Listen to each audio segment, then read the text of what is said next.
வீடியோவுக்கு கீழே ரெட் கலரில் சப்ஸ்கிரைப் அப்படின்னு ஒரு பட்டன் இருக்கும். அதை இப்போவே கிளிக் பண்ணிவிட்டு பக்கத்துலேயே ஒரு பெல் பட்டன் ஒன்று வரும். அந்த பெல் பட்டனும் அழுத்தி வச்சிங்கன்னா நம்ம சேனலில் போகிற வீடியோக்குள்ளே தொடர்ந்து பார்க்கலாம். நம்ம சேனலில் ஆல்ரெடி நிறைய யூஸ்ஃபுல்லான வீடியோ போட்டிருக்கோம். அதை பார்க்கணும்னு நினைக்கிறவங்க அந்த சேனல் பேரை கிளிக் பண்ணி உள்ளே போனீங்கன்னா நம்ம போட்டிருக்கிற வீடியோவெல்லாம் இருக்கும், பாருங்கள்.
இப்பொழுது தமிழ்கடல் ஐயா நெல்லைக்கண்ணன் இயற்றிய திக்கனைத்தும் சடைவீசி குறுந்தகடை திருப்பெருந்திரு குன்றக்குடி சன்னிதானம் அவர்கள் வெளியிடுகிறார்கள்.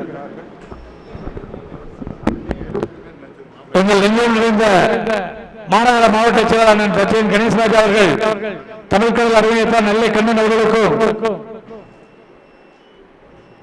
திரு குன்றக்குடி சுவாமிகள் அவர்களுக்கும் சாலை அணிவித்து தனது மகிழ்ச்சியை தெரியப்படுத்துகிறோம்.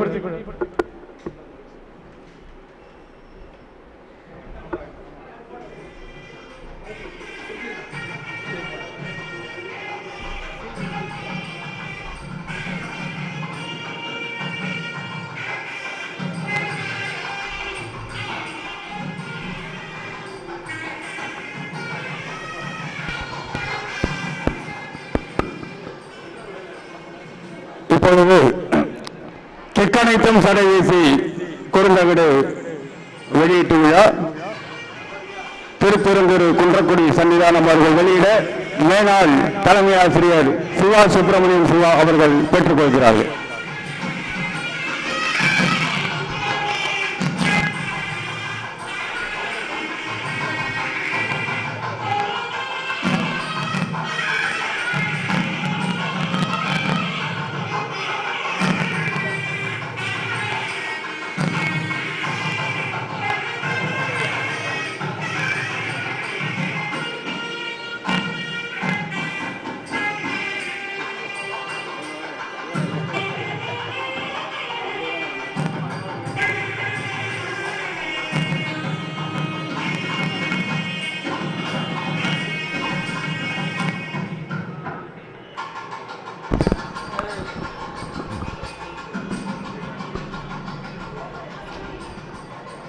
குறுந்தகடு வேண்டுவோர் நம்முடைய வாசலிலே விற்பனை செய்து கொண்டிருக்கிறார்கள்.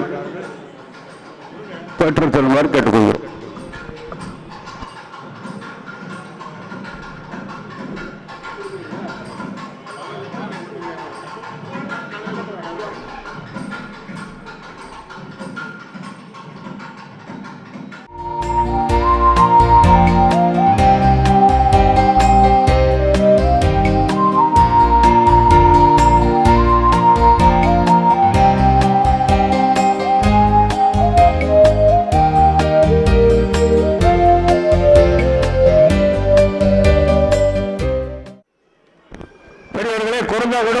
திக்கனைத்தும் சடைவீசி புத்தகமும் வாசலில் விற்பனைக்கு உள்ளது. தேவைப்படுபவர்கள் பெற்றுச் செல்லுமாறு கேட்டுக்கொள்கிறோம். இப்பொழுது நிகழ்ச்சியினுடைய தலைமையேற்று சிறப்பு செய்து கொண்டிருக்கிற திருப்பெருந்திரு குன்றக்குடி சன்னிதானம் அவர்கள் ஆசிரியரை வழங்குகிறார்கள்.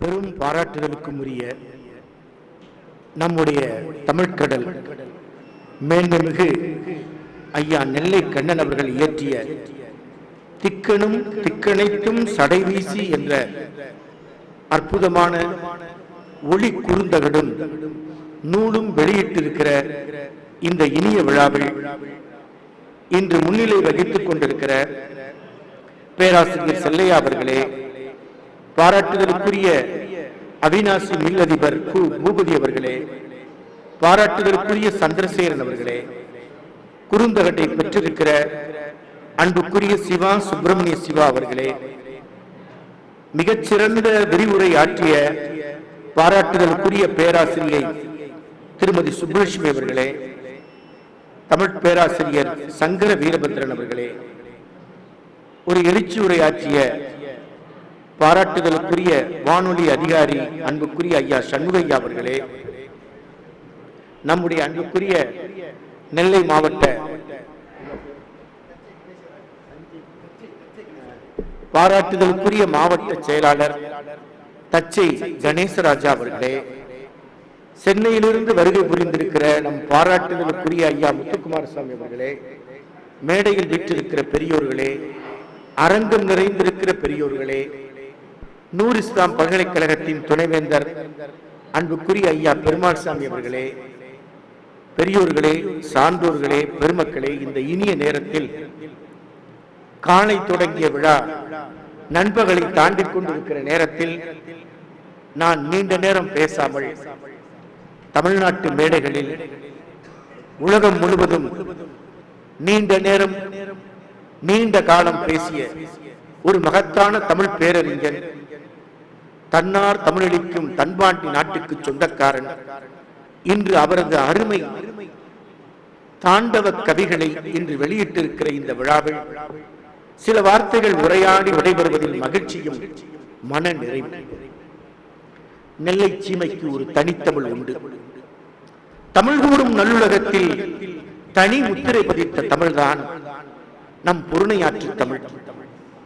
ஆனால் அந்த தமிழ் திருமுறைகளில் எவ்வளவு பெரிய அடைவுகளை பெற்றிருக்கிறது. ஞானசம்பந்த பெருமான் ஒரு பட்டியலை தருவார். இங்கு பேராசிரியர் வீரபத்ரனும் சுப்புலட்சுமி அவர்களும் தமிழ் துறையில் பணியாற்றுகிறவர்கள் ஒரு அற்புதமான விளக்க உரையை விரிவுரையை தந்தார்கள். நம் பாராட்டுதலுக்குரிய நூர் இஸ்லாம் பல்கலைக்கழகத்தின் ஐயா துணைவேந்தர் பெருமாள் சாமி அவர்கள் நினைத்தார்கள், என்ன இந்த பேராசிரியர்கள் இங்கே ரொம்ப பாடம் நடத்துகிறார்களே, எப்படி பாடம் நடத்தாமல் பெரிய நிலைக்கு வரலாம் என்பதை அவர்கள் கற்றுக்கொள்ளவில்லையே என்று சொல்வதை போல இருந்தது. திருமுறை அடைவுகளை தருகிறார். எப்படி?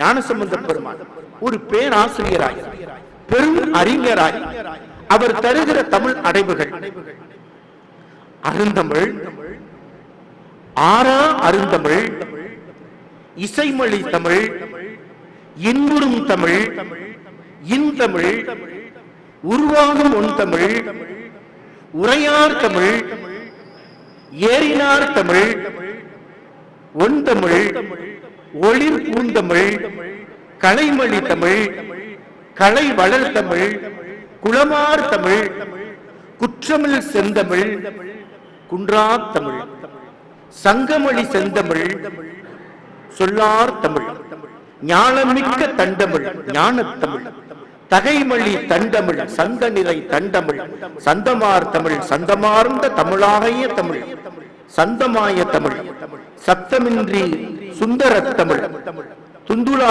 தமிழ், சீர்மிகுந்த தமிழ், சீரின் மொழி செந்தமிழ், செந்தமிழ், செந்தண்டமிழ் என்று ஒரு மிகப்பெரிய பட்டியலை, தமிழின் பட்டியலை ஞானசம்பந்த பெருமான் தருவார். ஆனால் திக்கணைத்தும் சடைவீசி என்பது இந்த தமிழ் அடைவுகளை தாண்டி நெல்லை கண்ணனின் தனித்தமிழ் தாண்டவ தமிழ் என்ற முத்திரையை பதித்திருக்கிறது. அன்புக்குரியவர்களே, செழுந்தமிழ் வழக்கு அயல் வழக்கின் துறை வெள்ளை இருக்கிறது என்று ஞானசம்பந்த பெருமான் வெற்றியை சேக்கிழார் அறிவிப்பார். மதுரையில் ஒரு முனையில் ஞானசம்பந்த பெருமான், மறுமுனையில் சமணர்கள் வெற்றி பெற வேண்டும். யார் வெற்றி பெற வேண்டும்? சேக்கிழார் முன்கூட்டியே அறிவிக்கிறார், நடக்க இருக்கிற ஒரு சொற்போராட்டத்தின் வெற்றி யாருக்கான வெற்றி? ஞானசம்பந்தர் வெற்றி பெற போகிறார் என்று நேரடியாக அவரை அறிவிக்காமல் செழுந்தமிழ் வழக்கு அயல் வழக்கின் துறை வெள்ளை இருக்கிறது. அயல் வழக்கை ஏன் தமிழ் வழக்கு வெற்றி கொள்ள இருக்கிறது? அது கேள்வி. பண்ணோடு கலந்த பைந்தமிழ் ஆகாது, இசையோடு கலந்த இன்பத்தமிழ் உதவாது. வாழ்க்கை பொய், மனைவி மக்கள் பொய், உறவுகள் பொய், சுற்றம் பொய், நட்பு பொய், எல்லாம் பொய். ஓடு, வீட்டை விட்டு ஓடு, இடுகாடு நோக்கி ஓடு என்று புறநெறிகள் இங்கே பண்பாட்டு படையெடுப்பு நடத்திய போதுதான் தமிழ் பண்பாட்டை நிலைநிறுத்த வேண்டிய கட்டாயம் ஞானசம்பந்த பெருமான் என்ற தமிழின் தோள்கள் மீது விழுகிறது. மதுரை வீதிகளே நின்று அவர் நடத்திய போராட்டத்தின் வெற்றி யார் வெற்றி?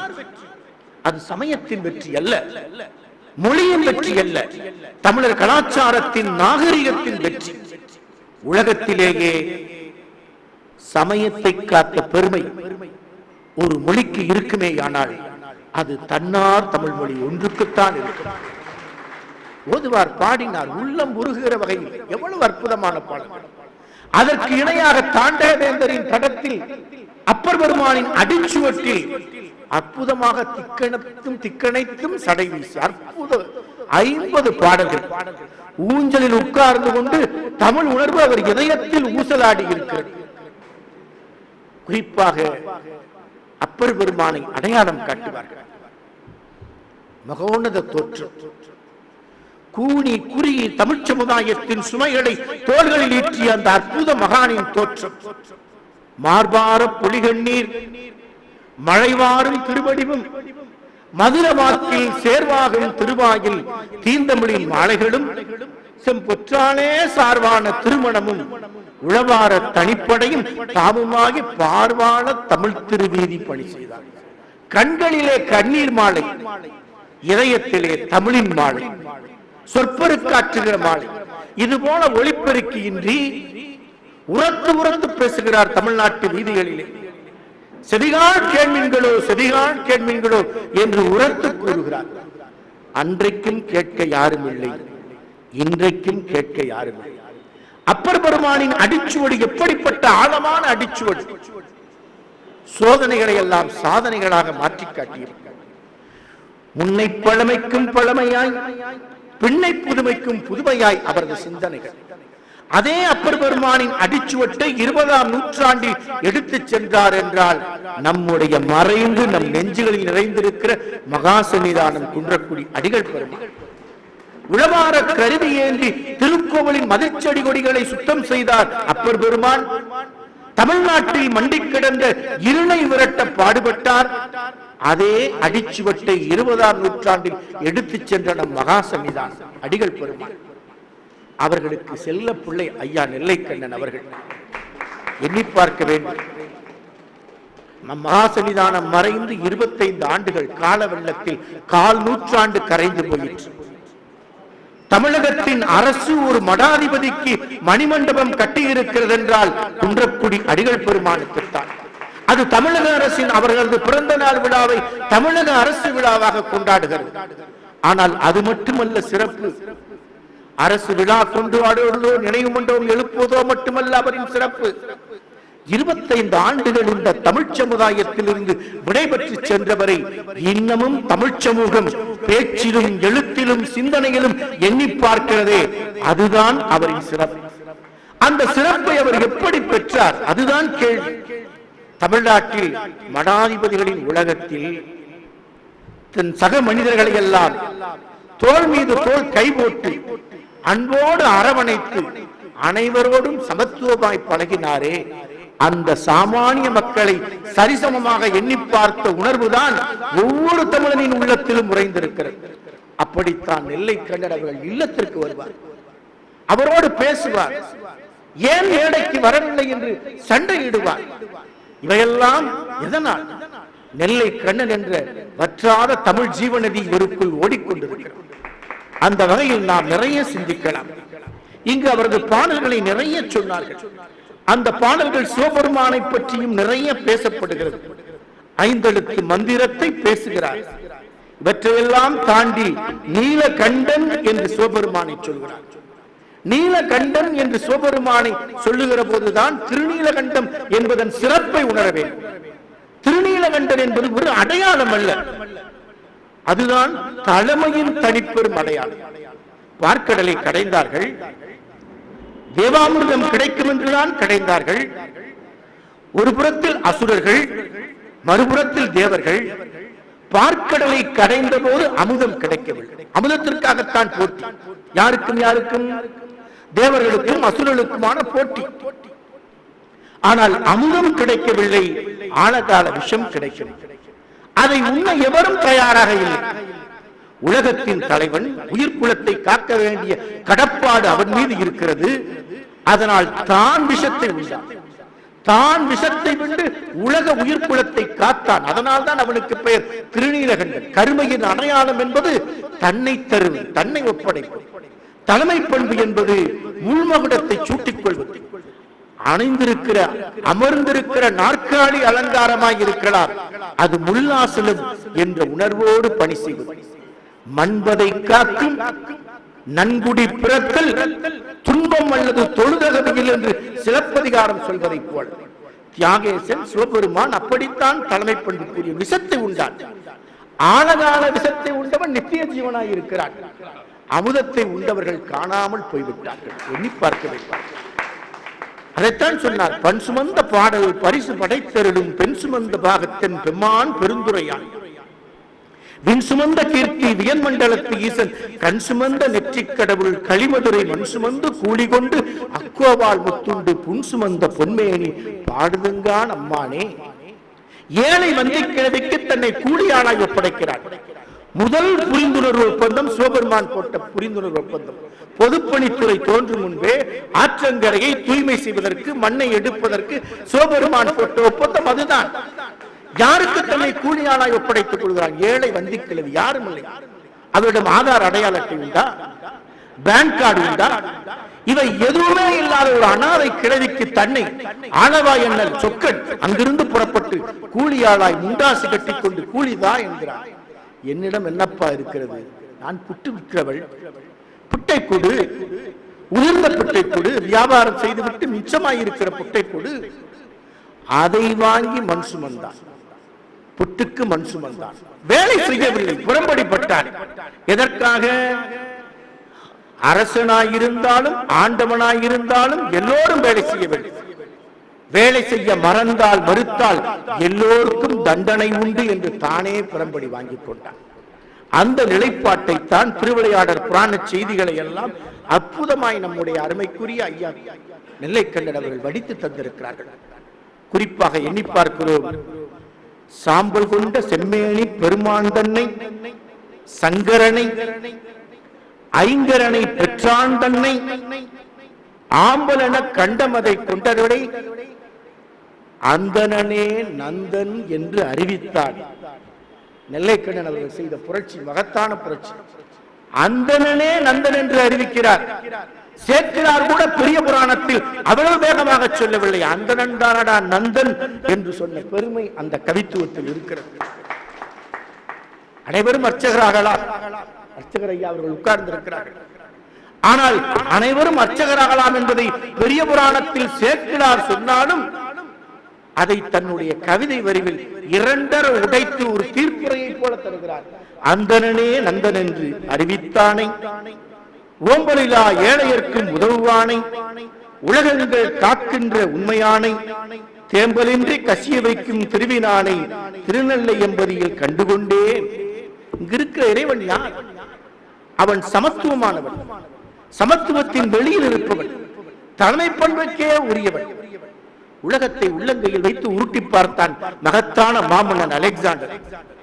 வெல்வதற்கு இடமில்லை என்ற இருமாப்பின் உச்சம் அவனுக்கு. அவன் காலத்தில் சமகாலத்தில் ஞானி டயோஜனிஸ். மக்கள் அவனுக்கு போல் மாலை சூட்டினார்கள். வெற்று மனிதன், ஒற்றை மனிதன், தனியன், துறவி. அவனை மக்கள் புகழ் மாலை சூட்டினார்கள். அலெக்சாண்டருக்கு புழுக்கம். நான் பேரரசன், என்னை விட்டுவிட்டு இந்த துறவியை மக்கள் புகழ்கிறார்கள். டயோஜனிஸை நேரடியாக பார்த்து ஆசீர்வாதம் வாங்க போனான் அலெக்சாண்டர். மண்டியிட்டு ஆசீர்வாதம் கேட்டார். எதற்கு என்று மௌனமாய் கேட்டார் டயோஜனிஸ். அலெக்சாண்டர் சொன்னான், போருக்கு போகிறேன். எங்கே போருக்கு போகிறாய்? அண்டை நாடுகளை வெல்லப் போகிறேன். பிறகு என்று கேட்டார் டயோஜனிஸ். ஆசியா கண்டத்தையே வெல்லப் போகிறேன், பிறகு இந்த உலகத்தையே வெல்லப் போகிறேன், பிறகு சும்மா இருக்க போகிறேன் என்றான் அலெக்சாண்டர். உலகத்தை வென்றுவிட்டு சும்மா இருக்க போகிறேன் என்றான். டயோஜனிஸ் கேட்டார், ஏனப்பா இப்போதே நீ சும்மா இருக்கலாமே, நானும் சும்மா தானே இருக்கிறேன். டயோஜனிஸ் அலெக்சாண்டர் ஆடி போனான். உன்னை போல நான் டயோஜனிஸா இருந்தால் சும்மா இருக்கலாம், நான் உலகத்தை ஆள பிறந்த அலெக்சாண்டர் என்றான். சொல்லிவிட்டு ஆசீர்வாதம் கிடைக்காத ஏமாற்றத்தோடு கிளம்பினான் அலெக்சாண்டர். டயோஜனிஸை பார்த்தான். இந்த துறவியை எப்படியாவது மட்டம் தட்ட வேண்டும். பக்கத்தில் ஒரு நாய்க்குட்டி அவனோடு உறவாடியது டயோஜனிஸிடம். இப்போது அலெக்சாண்டர் கேட்கிறான், என்ன டயோஜனிஸ், நீ எல்லாவற்றையும் துறந்தவன் என்று பெருமைப்படுகிறாயே, இந்த நாய்க்குட்டியை துறக்காமல் பக்கத்தில் உறவாய் வைத்திருக்கிறாயே, இந்த நாய் உனக்கு உறவா என்று கேட்டான்.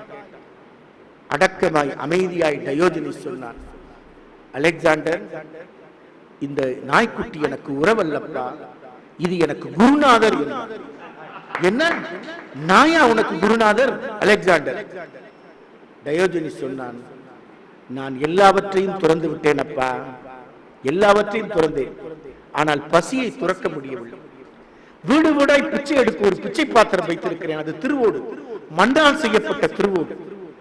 அந்த திருவோடு எனக்கு சொத்து. திருவோட்டை சொத்தாய் வைத்திருக்கிற நான் அந்த திருவோடு கூட இல்லாமல், ஒரு பாத்திரம் இல்லாமல் வீடு வீடாய் போட்ட உணவை எடுக்கிற இவர் எனக்கு குருநாதர் தானே. எந்த சொத்தும் இல்லாத அவர் திருவோட்டை சொத்தாக வைத்திருக்கிற நான் அவரை குருநாதராக ஏற்றுக்கொள்ளத்தானே வேண்டும் என்று அலெக்சாண்டருக்கு ஞானம் கிடைத்தது. இதுதான் வாழ்க்கை பாதை. இந்த ஞானத்தை நம் திருமுறைகள் நமக்கு கற்றுத்தந்தது. அருமையாக சொல்கிறார், பறக்க பார்க்கிறோம். பாடல்கள் 50 இருக்கலாம்.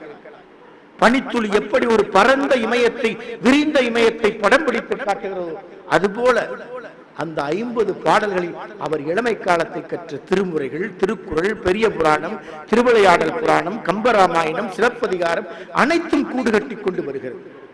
அதிலும் அவருக்குள்ளே ஊற்றெடுக்கிற அந்த சமத்துவ உணர்வு. கண்ணப்பரை பேசுகிறார், கண்ணுக்கு கண்ணான கண்ணினை காட்டுள்ள வேடுவன் தன் கண்டுகொண்டான். கண்ணுக்கு கண்ணான கண்ணினை, சிவபெருமானுக்கு கண் இருந்தது, அந்த கண்ணுக்கு என்ன தெரிந்தது? ஆனால் அன்பை தெரிந்து கொள்ள சிவபெருமானுக்கு ஒரு கண் தேவைப்பட்டது. உலகத்தின் முதல் கண் மாற்று அறுவை சிகிச்சை நடக்கிறது.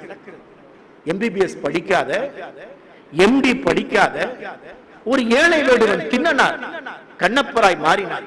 MBBS பட்டம் கிடைக்கிறது. கண்மாற்று அறுவை சிகிச்சை வெற்றி பெறுகிறது. உலகத்தின் முதல் கண்மாற்று அறுவை சிகிச்சையை செய்து கொண்டவர் 3 கண் போதாது என்று 4வது கண்ணப்பரின் கண்ணை இரவலாக பெற்ற சிவபெருமான். கண்மாற்று அறுவை சிகிச்சையை நடத்தியவர் தின்னனார் என்ற MBBS படிக்காத வேடுவன். இடது கண்ணில் ரத்தம் கொட்டியது, கண்ணை தானமாக தந்தார். மருந்தலை பச்சிலை மருந்து வைத்தியம் வெற்றி பெறவில்லை. இங்கு மருத்துவர்கள் வந்திருக்கிறார்கள். மெடிசின், டாக்டர் ஆஃப் மெடிசின், மருத்துவம் வெற்றி பெறவில்லை. மருத்துவ முறையில் மூலிகை முறை, மருத்துவ முறையில் மாத்திரைகள் முறை வெற்றி பெற முடியவில்லை. இனி மருந்தால் பயனில்லை, அறுவை சிகிச்சை அவசியம். உடனே தன் கண்ணை பெயர்த்து அப்புகிறார். கண்டுக்கு கண், ரத்தம் நின்றது. ஆனந்த கூத்து. யாருக்கு? தின்னனாருக்கு. கண்களில் வழிகிற ரத்தத்தை என் கண்ணால் நிறுத்திவிட்டேன் என்று ஆனந்த கூத்தாடுகிறார். இப்போது இறைவன் வலது கண்ணிலும் ரத்தத்தை வரவழைக்கிறார். ரத்தம் வருகிற போது சிவபெருமானுக்கு வருகிற ரத்தத்தை கண்டு துடித்து மீண்டும் தன் கண்ணை எடுத்து பெயர்த்து அப்ப போகிறார். கண்ணப்ப நிற்க என்று இறைவன் தடுக்கிறார். இது அனைவரும் அறிந்த செய்தி. முதலில் கண்தானத்தை பெற்றவர், ஒரு கண்ணை இரவலாக பெற்றவர், மறு கண்ணை இரவலாக பெற முடியாமல் துடித்தது எதனால்? இன்னொரு கண்ணை வாங்கிக் கொள்ள மறுத்தது எதனால்? இப்போது இறைவனிடம் இருக்கிற கண், கண்ணப்பரின் கண் வந்துவிட்டது. கண்ணப்பரின் கண்களுக்கு உலகத்தில் அன்பை நுகர்கிற சக்தி மட்டும்தான் இருந்தது. அந்த கண்ணால் இன்னொரு கண்ணை பெறுவதற்கான துணிவு இல்லை. இன்னொரு உயிர் துன்பப்படுவதை பார்ப்பதற்கு கண்ணப்பரின் கண்வழியே இறைவனால் முடியும். அதனால்தான் கண்ணப்ப நிற்க, கண்ணப்ப நிற்க என்று தடுத்து விட்டார் என்று சொல்வார்கள். அந்த நிலைப்பாடு, அந்த உணர்வுதான் இன்றைக்கு சமூகத்திற்கு தேவை. திருமுறைகள் அதைத்தான் காட்டுகிறது. அற்புதமாய் காரைக்கால் அம்மையின் வரலாற்றை சொல்கிறார். சுருக்கமாக சொன்னாலும் காரைக்கால் அம்மையாரின் ஒட்டுமொத்த வரலாறு அருமையாக வருகிறது. மாம்பழத்தால் மங்கை நிலை மாற்றினான, இப்படி ஒரு வரிகள் தெரியாது. வெறும் மாங்கனிதான், மங்கையின் நிலை மாறிவிட்டது. அவள் ஒரு இல்லத்தரசி, கற்புக்கரசி. கணப்பொழுது அவளை தோவியாய் மாற்றிவிட்டார். மனித ஊரு பேயுருவாய் ஆக்குகிறாள். அவள் அழகிய தோற்றம் உடையவள் பேயாய் மாறிவிட்டாள். பூம்புணலாய் மறைபாட புதுக்கினானை பொறுப்புணர்ந்து அன்னையென ஏற்றான். அன்னை என்பது வெற்று சொல் அல்ல, அதுதான் நம் உயிர் சொல். அம்மா என்பது வெற்று சொல் அல்ல, அது நம் உயிர் சொல். அப்பன் நீ அம்மை நீ ஐயனும் நீ, அப்பர் பெருமான். அப்பன் நீ அம்மை நீ ஐயனும் நீ, அன்புடைய மாமனும் மாமியும் நீ, ஒப்புடைய மாதரும் ஒன்பொருளும் நீ, ஓர் குலமும் சுற்றமும் ஓரூரும் நீ, துய்ப்பனவும் உய்ப்பனவும் தோற்றுவிப்பாய் நீ, துணையா என்னெஞ்சும் துறப்பிப்பாய் நீ. அம்மையே, அப்பா, ஒப்பிலா மணியே, அன்பினில் விளைந்த ஆரம்புதே. மணிவாசக பெருமான் கரைந்துருகிறார். பால் நினைந்தூட்டும் தாய் என்று அன்னைக்கு ஒரு அடைமொழி தருவார் மணிவாசக பெருமான். எப்படி? குழந்தை பசித்தால் மட்டும் பால் தருகிற தாய்மார்கள், குழந்தை பசித்து அழுதாலும் பால் புகட்டாத தாய்மார்கள் இருக்கிறார்கள். ஆனால் என் குழந்தைக்கு பசி வந்துவிடுமே என்று அந்த குழந்தையின் பசி பொழுது அறிந்து வேலை அறிந்து நுழைவறிந்து ஊட்டுகிறாளே, உணர்வறிந்து ஊட்டுகிறாளே, அவள்தான் நினைந்தூட்டும் தாய் என்று மணிவாசக பெருமான் சொல்வார். அந்த தாயின் பாசத்தை உணர வேண்டும் என்று உலகத்தின் தலைவனுக்கு ஆசை. தாய்மொழி தந்தையுமிழி நான் தனியர் என்று ஒற்றை மனிதனாய் இருப்பவன். உலகத்திற்கு அவன் அம்மா அப்பாவாக இருக்கிறார், ஆனால் அவனுக்கும் ஒரு அம்மா வேண்டுமே. அதனால்தான் பேயுருவமாக்குறான். அருமையாக சொல்கிறார். வருகின்றால் என் அம்மைகான் யாரை பார்த்து? பேயுருவாய் மாறியவளை, அழகிய தோற்றம் உடையவள், எலும்பும் தோளுமாய் அந்த புனிதவதி பேயுருவம் கொண்டு விட்டால், பேயுருவம் கொண்டு விட்ட புனிதவதியை பார்த்து அருகிருக்கிற உமையம்மை நடுங்குகிறாள். பயப்படாதே, இவள்தான் என் அம்மா என்று சிவபெருமான் சொல்கிறார். அன்னைக்கு தருகிற பெரும் சிறப்பு தன்னுடைய மொழியாக தன் வாழ்க்கை வரலாற்றில் குறிப்பிடுவார். உலகமெங்கும் நான் பார்த்து விட்டேன், பேசி சலித்து விட்டேன், ஆனால் உலகத்தில் நான் அறிந்த ஒரு உண்மை இன்னமும் தாய்மைக்கும் பெண்மைக்கும் உரிய இடம் தரப்படவில்லை என்ற ஆதங்கம் எனக்கு உண்டு என்பார். உள்ளே உயிர் வளர்த்து உயிரத்தால் பால் கொடுத்து அள்ளியிடும் போதெல்லாம் அன்பே சேர்த்தனை, தொல்லை தனக்கென்றும் சுகமெல்லாம் நமக்கென்றும் சொல்லாமல் சொல்லுகின்ற தேவதையின் கோயில். தினம் பசித்த முகம் கண்டு பதறும் நிலை கண்டு பழம் தரும் சோலையர், தினம் துடிக்கும் முகம் கண்டு தோளில் இடம் தந்து அணைக்கின்ற கைகள். அதுதான் தூய்மை, அதுதான் நேர்மை, அதுதான் வாய்மை. அதற்கு பெயர்தான் தாய்மை என்று கவியரசர் கண்ணதாசன் சொல்வார்.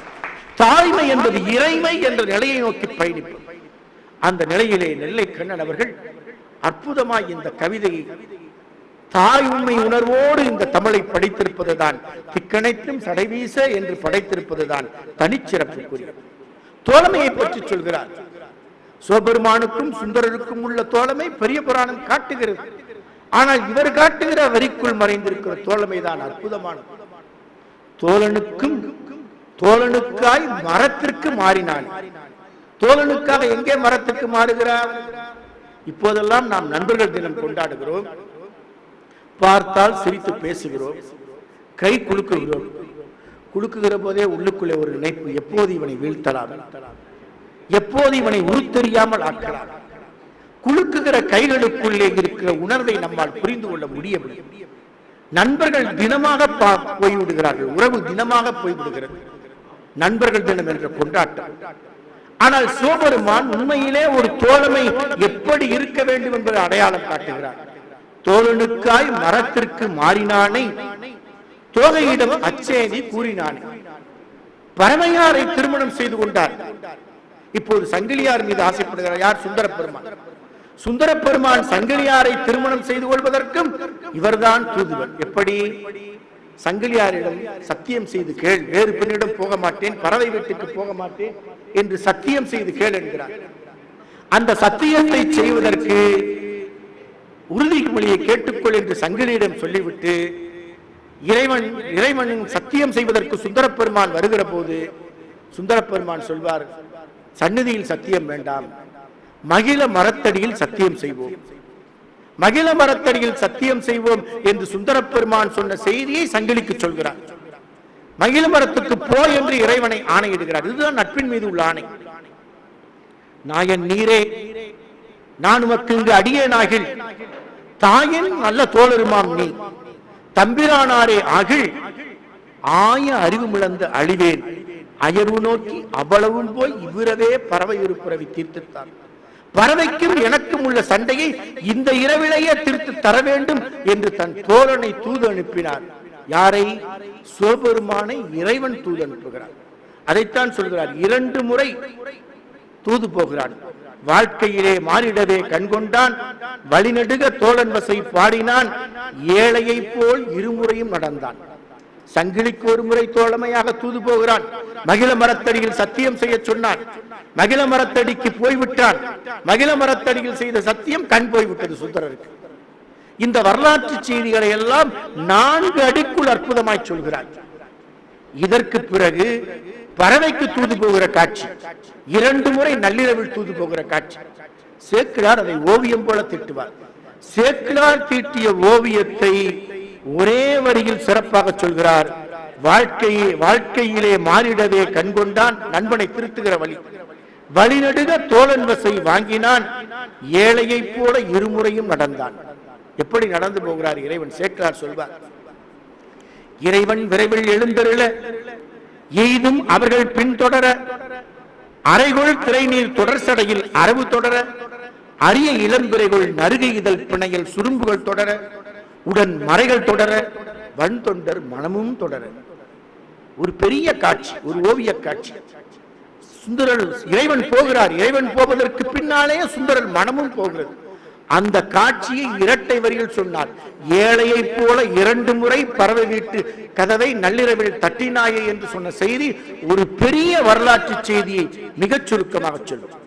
ஆக நட்பு எப்படிப்பட்டது? வாழ்நாள் முழுவதும் தொடர்பு. இலக்கிய காட்சியை, இதிகாச காட்சியை பார்க்கிறோம். ஆனால் அந்த நட்பு இன்றைக்கு காணாமல் போய்விட்டது. கற்பூரம் காற்றில் கரைவதை போல காணாமல் போய்விட்டது.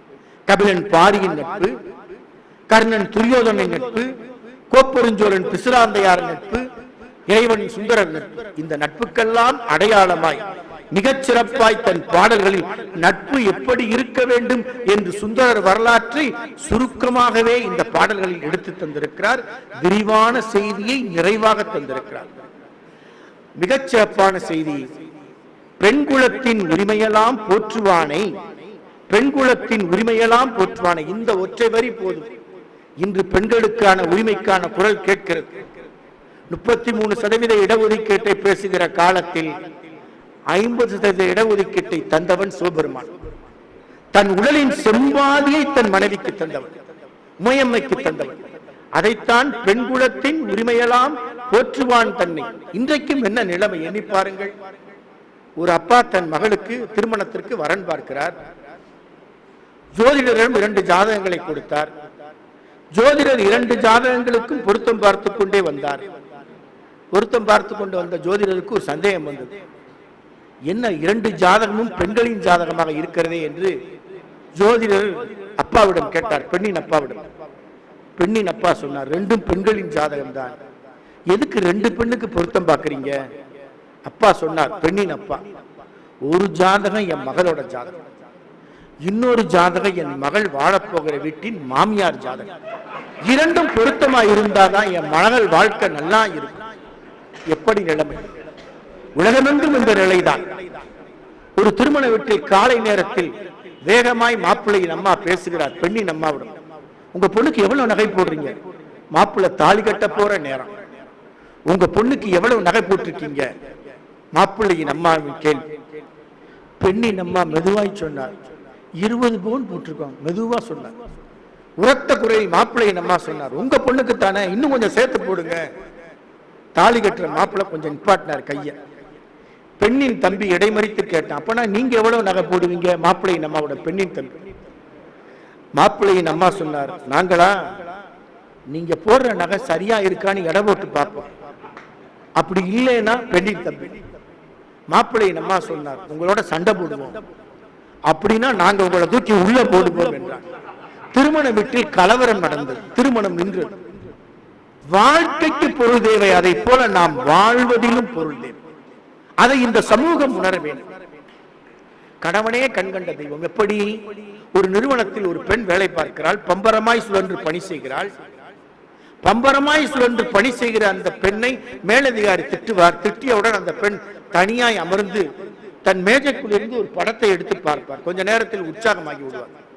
மேலதிகாரி திட்டியவுடன் மனம் நொறுங்கி போன அந்த பெண் தன் மேஜைக்குள்ளிருந்து ஒரு படத்தை பார்த்து உற்சாகம் அடைவார். கொஞ்ச நேரத்தில் இயல்பாய் வேலை செய்வார். பக்கத்திலே இருந்ததை கவனித்துக் கொண்டிருந்த அவன் தோழி கேட்டாள், நம்ம மேலதிகாரி திட்டப்பெல்லாம் நீ தனியா உட்கார்ந்து மேஜைக்குள்ள இருந்து ஒரு படத்தை எடுத்து பார்க்கிற, கொஞ்ச நேரத்திலே உற்சாகம் ஆயிட்டியே, அது யாரோட படம் எனக்கு காட்டு, எந்த கடவுளின் புகைப்படம், எந்த சாமியின் புகைப்படம் எனக்கு காட்டு என்றார். தோழியிடம் படத்தை காட்டி சொன்னாள், இது கடவுளின் புகைப்படம் அல்ல, என் கணவனின் புகைப்படம், என் வீட்டுக்காரின் புகைப்படம். கணவன் உனக்கு கண்கண்ட தெய்வமா என்று தோழி கேட்டாள். அப்படிலாம் ஒண்ணும் இல்ல, மேலதிகாரி திட்டிய உடனே மனம் நொறுங்கி போகும், கஷ்டப்படும். அப்ப கணவன் படத்தை எடுத்து பார்த்தா வீட்டுல அவர் திட்டதெல்லாம் ஞாபகத்துக்கு, வீட்டுல அவர் திட்டதோ ஒப்பிடும்போது மேலதிகாரி திட்டியதெல்லாம் சர்வசாதாரணம். என் மனம் லேசாகி போகும். இதுதான் சமூகத்தின் போக்கு. அதனால்தான் அருமையாய் சொல்றார், பெண்குலத்தின் உரிமை இன்னும் தேவை என்று பெண்குலத்தின் உரிமையெல்லாம் போற்றுவான். யார்? நம்ம சிவபெருமான். நெல்லையப்பரா இருந்தாலும் சரி, சொக்கேசராய் இருந்தாலும் சரி, மீனாட்சிக்கு மயங்கிய சொக்கராய் இருந்தாலும் சரி, பெண்குலத்தின் உரிமையெல்லாம் போற்றுவானே பெரியவனை நாம் போற்றும் நெல்லையப்பனை. ஐயாவும் அப்படித்தான். ரொம்ப வாழ்க்கை சுகிஸ்மா அருமையா சொன்னார். வாழ்க்கையினுடைய ஒட்டுமொத்த சுருக்கத்தை பட்டினத்து அடிகள் போல. எது வாழ்க்கை? காதற்ற ஊசியும் கான் வாராதே கடைவெளிக்கு என்று சொல்வதை போல, வந்ததற்கும் போவதற்கும் இடையில் வாடி, வந்ததற்கும் போவதற்கும் இடையில் வாடி, வாழ்க்கை என்று ஆடுவதற்கும் உடல்கள் தந்து, சொந்தமன தப்பாது பலரை தந்து, சோதனையில் வெல்வதற்கு அருளே தந்து, பந்தமெல்லாம் பொய் என்று உண்மை காட்டி, பரம்பொருளே தான் என்ற நன்மை காட்டி, விந்தையெல்லாம் புரிந்தியம்மை ஆண்டு கொண்டான், விரிபொருளை கரையேற்ற வழிகண்டான் என்று சொல்கிற அற்புதமான செய்திகள். ஆக வாழ்க்கையின் சாரம் எது? வாழ்க்கை. பலரை கேட்டா எப்படி இருக்கீங்க? ஏதோ இருக்கேன். எப்படி இருக்கிறீங்க? ஏதோ பிழைக்கிறேன். இருத்தலும் பிழைத்தலும் வாழ்க்கை அல்ல. யாரால் நான் வாழ்கிறேன் என்று சொல்ல முடிகிறதோ அவர்கள்தான் வாழ்ந்து கொண்டிருக்கிறார்கள் என்று அடையாளம். அந்த அடையாளத்தை நம் திருமுறைகள் நமக்கு கற்றுத்தது.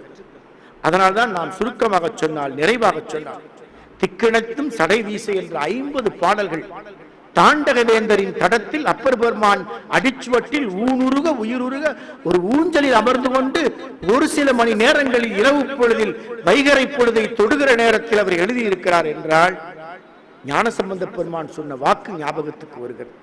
எனதுரை தனதுரை என்று சொல்வதை போல் நெல்லையப்படும் அவர் பௌர்ணமி தோறும் நிறைநிலா தோன்றும் வழிபடுகிற வடிவாம்பிகையும், அவர் கண்முன்னால் காந்திமதி அம்மையும் அவர் கையெழுத்தில் நின்றுதான் இந்த கவிதையை எழுத்தாய் மாற்றி இருக்கிறார்.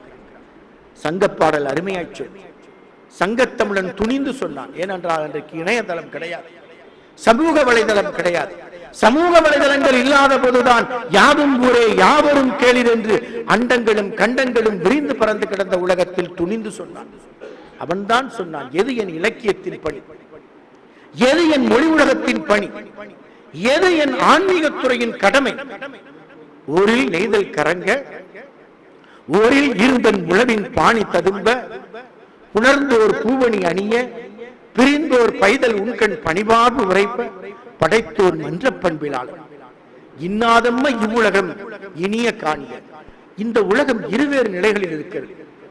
ஒரு புறத்தில் மகிழ்ச்சி, ஒரு புறத்தில் அழுகை, ஒரு புறத்தில் துன்பம், மறுபுறத்தில் ஆரவாரம். ஒரு புறத்தில் மகிழ்ச்சி செய்தியும் ஒரு புறத்தில் துன்பச் செய்தியும் இருப்பதற்கு என்ன காரணம்? அதற்கு யார் வேண்டுமானாலும் காரணமாய் இருக்கட்டும். ஆனால் இன்னாத உலகத்தை, துன்பம் நிறைந்த உலகத்தை இன்பம் நிறைந்ததாக ஆக்கி காட்ட வேண்டும். அதுதான் இலக்கியத்தின் கடமை, மொழியின் கடமை, படைப்பாளியின் கடமை. அந்த கடமையைத்தான் நால்வர் பெருமக்கள், குறிப்பாக மூவர் முதலிகள் இந்த மண்ணில் கடந்து சென்றார்கள். அப்பூரியடிகளின் அருமை குழந்தை விஷப்பாம்பால் தீண்டி உயிர் போகிற தருவாயில் இருந்த குழந்தையை காற்று தருகிறார் திருநாவுக்கரசு. அவிநாசியில் முதலை உண்ட பிள்ளையை உயிர்ப்பித்து தருகிறார் சுந்தர பெருமாள். திருமருகளில் ஏழை செட்டிய பெண்ணுக்கு இழந்த கணவனை மீட்டு தருகிறார் திருநாவுக்கரசர். மயிலையிலே எலும்பு சாம்பலை பெண்ணாக்கி காட்டுகிறார் ஞானசம்பந்த பெருமாள். ஆழ்க தீயதலாம் என்பதுதான் நம் திருமுறையின் பாதை. மண்ணில் நல்ல வண்ணம் வாழலாம், வாழ்வதற்கே வாழ்க்கை. அதற்கு என்ன தேவை? மாட மாளிகைகளா, கூட கோபுரமா, முப்போகம் விளைகிற பொருணையாற்று வயல்வெளிகளா? இவையெல்லாம் இல்லை. தேவை எண்ணில் நல்கதிக்கு யாதுமோர் குறைவில்லை. இதயத்தில் நான் மறைந்து நாம் மலர வேண்டும். அடுத்தவர் நன்மையே நம் நன்மை என்ற உணர்வினை பெற வேண்டும். அப்படி பெற வேண்டும் என்றுதான் திருமுறைகள் அடையாளம் காட்டியிருக்கிறது. அந்த அடையாளத்தை தான் திக்கணைத்தும் சடைவீச என்ற தீந்தமிழில் எழுதுகோளால் எழுதாமல் அன்பின் தளத்தில்